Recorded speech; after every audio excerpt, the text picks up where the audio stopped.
Hey guys, so I've had the Mate 8 for a couple of weeks now, and I wanted to basically do a quick video summarizing the main 5 reasons I absolutely adore this particular device in terms of what it brings to the table, really, in terms of the value, as well as some of the things that I think it has that the other flagships don't have at the moment. Now let's go through these one by one. The first thing that is the most obvious thing is the massive display size here. 6 inches of absolute gorgeousness when it comes to the display here.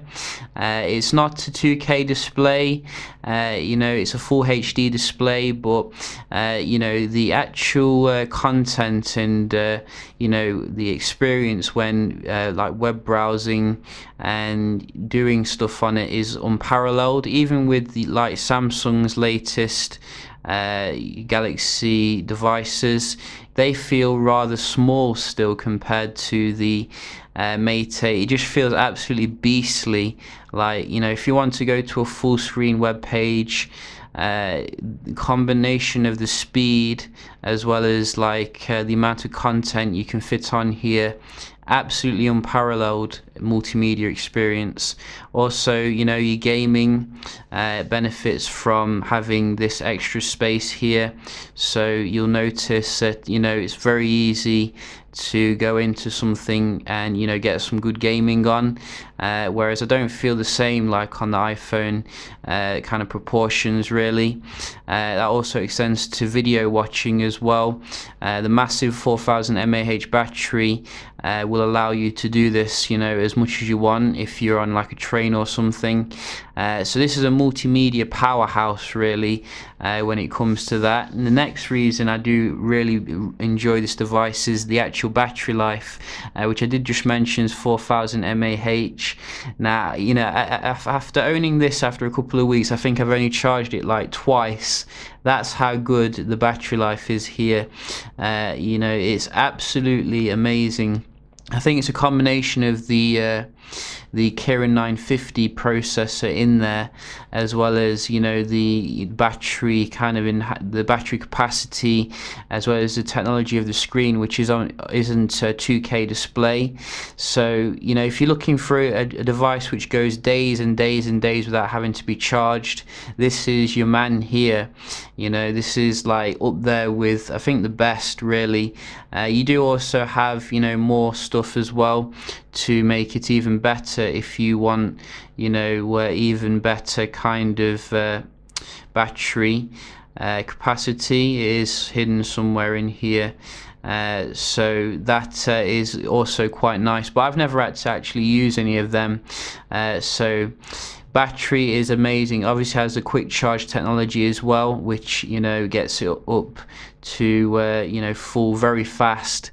The next thing I really love about the device is the build quality, which I think is even better than the Nexus 6P.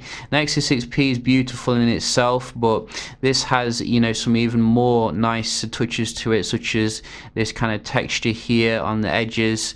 Unlike some of the new Samsung devices, we're getting a very durable but premium design here, one which looks the business but won't break if it goes on the back. You can see a lot of attention to detail when it comes to the design of the phone, which is nice. I even like the power button here and the volume button, which is a lot of effort here on Huawei's part, and they definitely should be commended for it.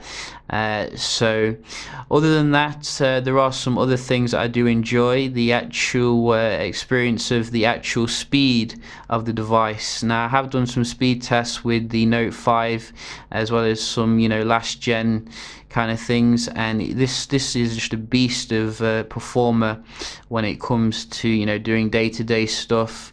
Yes, it can be a bit constrained by the EMUI when you're doing certain stuff. I've found like multitasking with a lot of apps, but it's very easy to swap it out for another launcher like Nova Launcher here, which you can then use to really get the most out of the device when it comes to you know, using it. We are running Android Marshmallow obviously out of the box here. So it is an absolutely beast performer, which keeps up with the, you know, the latest stuff really. I think it ranks third in terms of the benchmarks after the Snapdragon 820 and the Kirin 950. So, you know, at the end of the day, benchmarks aren't everything. It's the real day-to-day kind of performance, which is very important.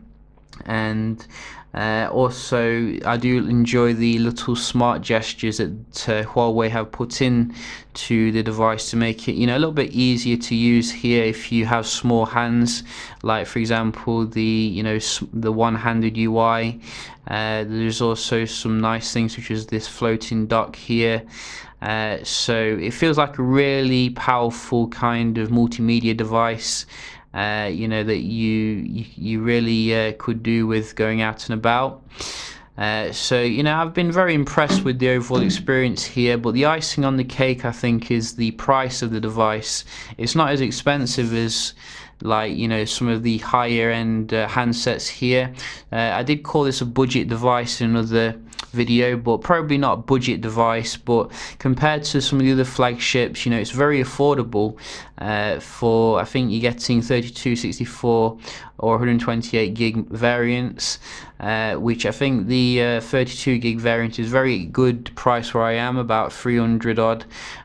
So yeah, you know, that is another bonus on the cake here, you know, having to spend massive amount for the latest leading edge, you know, CPU and other stuff. So very nice device here, Huawei. Keep pumping them out, you know, and you'll definitely get more of my money.